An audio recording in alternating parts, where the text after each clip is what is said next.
Hello, hello. All right. So, hi, thank you. Hi, everyone. Good afternoon. I hope everyone still has some energy left for the rest of the sessions. No? And first off, welcome to my talk on Pythonic ways to build serverless apps in AWS and how to migrate from frameworks. So, first off, a bit about myself. Hi, I'm Arnel Sarmiento. You can call me Nel. I'm from Davao City, Philippines, and I work as a Python backend engineer at Elementa. We're a fintech company based in Sydney that builds financial tooling for financial advisors. I'm also the community lead of Durian Pack, Davao's Python music group. And much recently, we did Pycon Mini Davao, which is the very first regional conference by our user group. And also, we do monthly meetups. So if you're looking to visit the Philippines or in Davao City, just hit me up, or maybe you can join one of our meetups there. All right.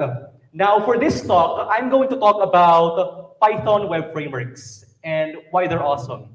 We're gonna dive into Python for serverless applications and the challenges in switching to serverless, while also maintaining the developer experience in the frameworks that we love. Some drawbacks on those methods and some key takeaways. So first of all, I want to see a show of hands. Who here has used Python web framework before? Anything? Fast API, Django, Flask. All right, so I see a majority of these. How about those who have implemented serverless Python applications? All right, so I'll see a few. How about this? What did you use to implement your serverless application? Lambda. How about your infrastructure as code tool? Oh, did you use serverless framework or Terraform? Yeah, that's cool. That's cool. So yeah, I don't know about you guys, but I love Python web frameworks. They offer simplicity and flexibility. The syntax is beautiful, and the developer experience is as smooth as butter. So here's an example of fast API code, and so you're telling me that with this just one line of code, this decorator syntax router, I can essentially expose this endpoint to the rest of the world for millions and millions of users to use. So that's magic, right? But that's not the full picture of the story. You have to deal with servers and servers at scale, right? And when you scale applications, you have to deal with different scaling strategies, vertical scaling, horizontal scaling, and eventually, you will find out there is a chance that your team might encounter that provisioning your own virtual machines, your load balancers, your Kubernetes clusters might add some additional complexity to your team. So what if my team just wants to ship code fast and not want to deal with the operational overhead of scalability, right? So that brings us to serverless. So serverless is built on the idea of ultra-managed containers. So essentially, the scalability of your entire application is handled for you by your cloud service provider. So your cloud provider will handle the provisioning and deprovisioning of infrastructures depending on your use case and your scale. So instead of paying for what you use, you pay for what your users use. And that brings us to the concept of scale to zero. And scale to zero means that when you don't have users that use your application, essentially what's going to happen is that you pay for $0, right? And if ever that you see that your application is getting traction, more traffic, your application will scale and you will be priced accordingly, depending on your user's use case.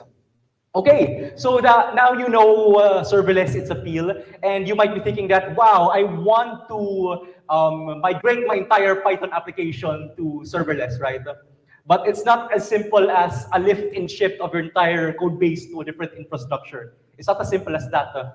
Serverless has a few learning curves, okay? So in serverless, what's gonna happen is that you will be dealing with a different paradigm and a different skill set from your current Python application teams, okay? So it's not only about the code that's the issue, it's about your team's use case and your team skills. So serverless, you see that you have this whole paradigm, the single purpose function and event-driven architecture. So what's gonna happen there is that each route of your application will be mapped to a single deployable unit, a single Lambda. And that will exist for each route that you create. Instead of your traditional Python frameworks that you have entire code base, a single monolith that hosts the different routes in your application, right? There's also the issue of serverless security. There is the OWASP Top 10, which is a consensus about the most critical risks to web applications. And luckily for us, in Python web frameworks, this is handled for us right out of the box, batteries included. Things like cross-site scripting, SQL injection attacks, things like that. But in serverless, this disappears. All right, this is not handled for you by your application, by your cloud infrastructure. You would have to deal with that on the development side of things. So you see that this reappears. No, this reappears as you still have SQL injection, but instead of having SQL injection on your server, it would now occur in your Lambda function since it's not protected by a Python web framework. There's also the issue of tooling and debugging. Who's familiar with these commands in your terminal? All right, we have a few here. Python manage.py run server in Django, fast API in fast API, right? And in serverless, this disappears. You do not have a local server running on your serverless application. So what's going to happen there is that your whole development workflow shifts. So what's going to happen is the traditional fast API, you make your changes, you run your local server, you test it, you check the logs if it's working properly, and that's it. It's fast. But in serverless, it goes to this. You make your changes, you deploy them, you run your deployed endpoint, which is just the HTTPS URL provided after you deploy. You test it and check on your CloudWatch in the AWS console. You make your changes if it's still working, and then deploy and test again. So you see the whole tediousness of this workflow, right? So that's one of the trade-offs that you would encounter when dealing with serverless. So in summary, these are the trade-offs. So first off, your developers must upskill to meet the requirements of a serverless workflow. Security now falls more into the hands of the developers instead of the infrastructure. So the built-in OWASP Top 10 protection now disappears, and there's now a more tedious developer feedback loop. All right, so how do we reconcile this, right? We've seen the wonders of serverless, but many things have traded off. So now let's go back. What if I tell you that there is a way for us to gain the benefits of both sides and have your cake and eat it too? So let me introduce to you the Lambdalet, this one. It's essentially an entire application, a monolith, deployed into a single Lambda function. So you can have something like Fast API deployed on a Lambda. And it's as simple as just adding this Mangum library into your controller in your Fast API application, and then instantiate a Mangum instance and reference the app, the Fast API app you have. So what's going to happen there is that when you deploy this is a serverless framework, by the way. You just reference app.handler into your Lambda function handler. And then after that, it works. You have essentially a whole serverless application running on Fast API. So the development workflow shifts from this tedious thing into this. So first, on your first deploy, on your first test, you make your changes and deploy them. Because of course, you're gonna have to deploy your DynamoDB tables, your databases, your S3 buckets, right? And then you run your local dev server and then test it. And then for the preceding local tests, what's gonna happen is that all of it will be running on local. It's a local test with local code with while you're testing it on remote environments, on remote resources, right? So you see now that we have retained the developer experience as compared to our uh, we have retained the developer experience from our traditional monolith applications. And the best part here is that it provides us the automatic Swagger documentation provided by Fast API.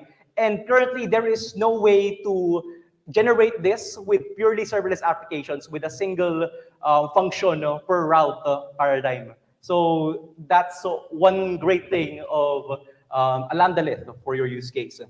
There's also Zappa. So this is a tool. I think it was developed way back in 2012.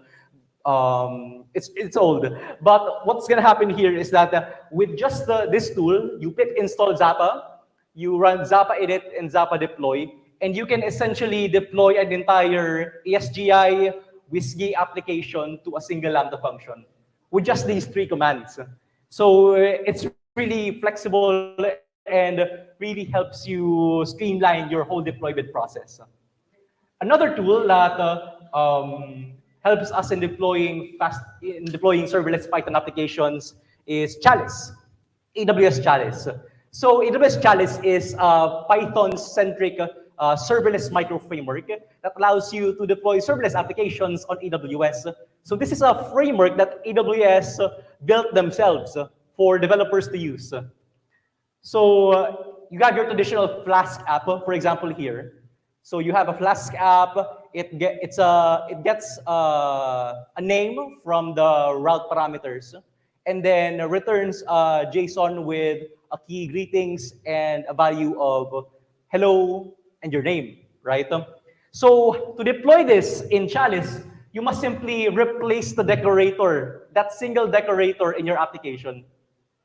So by just replacing the presentation layer of your application, you can essentially migrate your whole app into a serverless workload. But yes, it's important to remember that you have to architect your entire code base correctly so that the whole migration process of replacing those handlers would be a bit manageable for your developers. So that brings us to the concept of hexagonal architecture. So hexagonal architecture is the design pattern about creating loosely coupled components so that they can be easily replaced whenever you want to replace the services that you want. So if you want to change your routers, you can essentially loosely couple the application router to the business logic, and then replacing them would be as simple and not as hard to manage for your development. And why is it called hexagonal architecture? Well, hexagons are the bestagons. So that's a meme out there. So there's also, speaking of the tools that AWS used for Python, there's also the AWS Lambda Power Tools. So Lambda Power Tools is like a series of utility functions built by AWS to help you develop serverless applications. So it provides decorator syntaxes for things like tracing, logging, monitoring, and idempotency, things like that. But most importantly, it also provides a REST API decorator syntax for you. So things like this. So what's going to happen there is that Lambda Power Tools provides you with an API gateway REST resolver. And all you have to do is add that decorator at the top of your function, just like Flask, just like Fast API. And what's great about this also is that it provides you the Swagger docs provided by Fast API right out of the box. So those are the tools that we can use to essentially migrate our whole application to serverless. But there are a few drawbacks here. So there is the concept of cold starts. So what cold start is essentially when a serverless function is not in use, it shuts down. And the host environment, the physical resources that that function use, is being lended to another function by another AWS user somewhere in your region. So if another invocation of your own function exists, what's going to happen there is it wakes up the function essentially, it boots the host environment, and downloads your application code. And the time it takes to do that process is really dependent on how large is your code base? So as our application grows, as our application code base scales, you might see much longer cold starts. So that's one issue on serverless environments. So one key strategy to mitigate this is to essentially break down our application into different services. So you might see the concept of domain-driven design. So what we're gonna do to prevent this is break down application depending on our bounded context. If a series of routes is related to something like sales or support, we would break that down into a separate Lambda function, so that the size of our initial application will be much lower than it would be than we were to combine those different routes. So that's one strategy to mitigate the cold start problem inherent in Lambda-lit paradigms. There's also the issue of vendor lock-in. So yeah, we are assertive vendor lock-in. All right, so vendor lock-in is like a phenomenon in tech where a customer becomes dependent on a specific product, and then it becomes challenging to switch to another provider. All right, so that's an issue with serverless. When you do serverless architecture, you're going to use the services provided together with your cloud service provider, your S3 buckets, your email service, your queues, your database, things like that. So if you want to switch another provider, you really have to architect, going back to the hexagonal architecture paradigm, you really have to architect our application to be loosely coupled. Also, another thing that we traded off for the sake of the Lambda-lit paradigm is the fine-grained IAM permissions for our functions. So what you see there is that in the traditional serverless architecture, you can have one route to have specific IAM permissions for each resource that that route will use. For example, one post route will just do a write operation in your database, and another get route will just get the get operation in your database, right? So you have that permission for your cloud provider. But when we do Lambda-lits, what's going to happen is that you will provide everything your Lambda will use so that it will work properly. So you might see that a bad actor can utilize this to gain the privileges to certain routes that he might not have access to already. So yeah, that's something that you have to keep in mind. That's some security risk that you have to take into account when your development team will use this paradigm. All right, so some takeaways. We have learned that migrating from Python framework to serverless is challenging. We've seen the challenges in developer experience, security, and upskilling your entire development team. We've considered the Lambda-lit paradigm, wherein we have our Flask API or Flask function, Flask application in a Lambda function. We've seen how we can easily migrate it with Zappa, and how we can do this also with Chalice and AWS Lambda Power tools. And we've seen some trade-offs considering cold starts, which can be mitigated with splitting our whole application into different functions, depending on the bounded context of each route.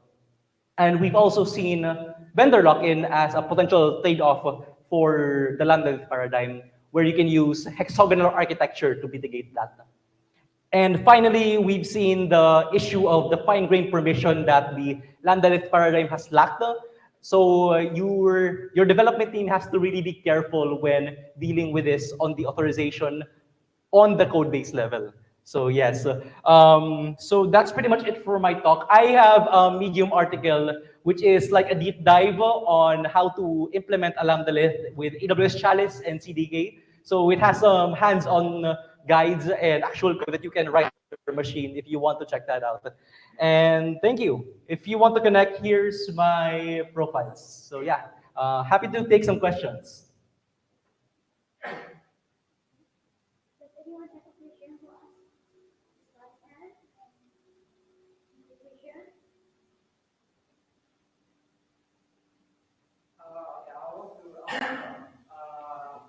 Is there any chance that easy way to deal with layering in cloud? I will face that, let's say we put in our project, the size of the lambda itself. So when we deploy it, it will be uploading it something. Although that they are having the put their documentation that we can easily define that to the case configuration, is there also any issues where or that's one of the easy, but is there any other easy way to do that? So your question is, you have encountered that you have encountered the size limit of a lambda, and your whole application can fit in it. The libraries The libraries. Okay, okay, that's cool. So yes, for those of you who aren't aware, AWS Lambda has a certain limit when it comes to the size that the files in that Lambda function can take. I think it's around 200. forgot, but for example, package is 50 megabytes and it's fairly package level for each house. Yes, yes. So around 50 megabytes. So what you can do there is that you can do something as custom runtimes. So what you can do is put your application into a Docker container, and that essentially bypasses the limit of a Lambda function to 2 gigabytes. Oh, so what you can do there is that just provision a custom runtime, and your limit of your Lambda function will exceed to 2 gigabytes. So that's one thing to do that. Another thing would be to break up your applications into different functions. So let's say you have an application that uses this library, right? So you have a function that uses library. So what you would ideally want to do is that break that out into a separate Lambda function. So what you can do is that make a Lambda function that only has that one library, and this Lambda function that depends on that library will just call that. So it's just a Lambda to Lambda invocation, so that the size of that Lambda function will be reduced, will be moved into another Lambda. Yeah. So those are some ways to mitigate that. So essentially two things. You might consider using the custom runtime with Docker in AWS Lambda, and probably you want to break down your application code. Anyone else have questions? Just ask. You still have 10 minutes.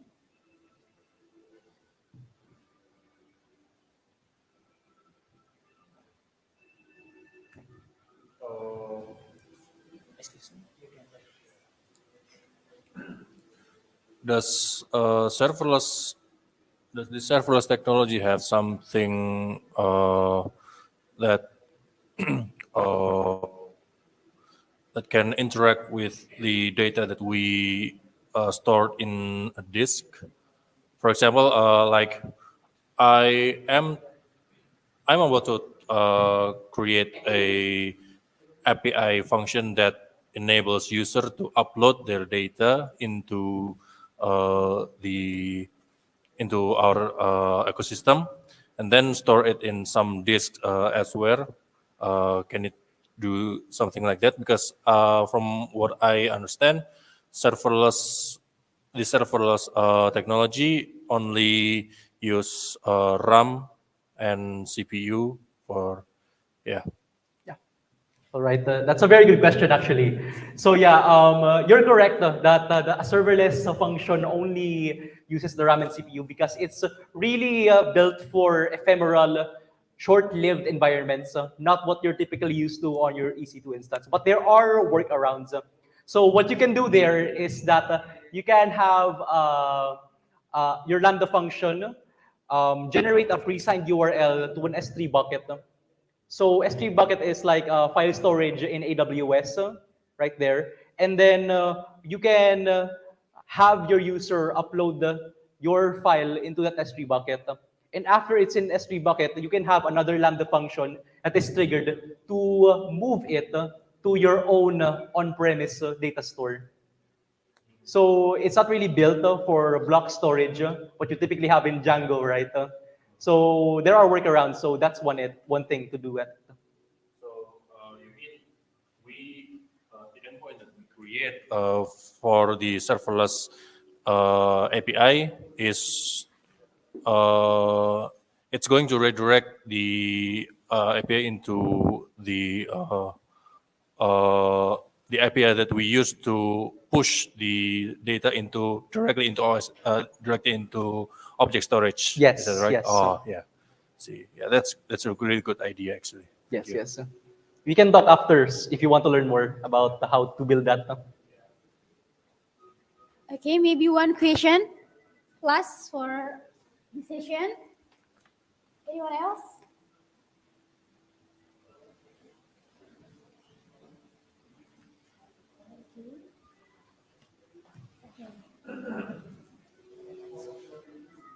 Okay, let's give applause to our speakers today. Thank you very much for Mr. Arnel Jan Sarmienzo for answer question and your insightful presentation. And big thanks to everyone who participated today. Hope you have a great day. Thank you very much. Okay.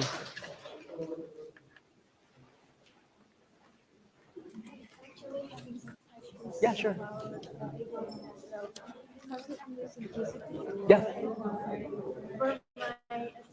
Yeah. And I tried to move it to AWS. I'm trying to find Yeah, yeah. yeah, I'm trying to find the similarity with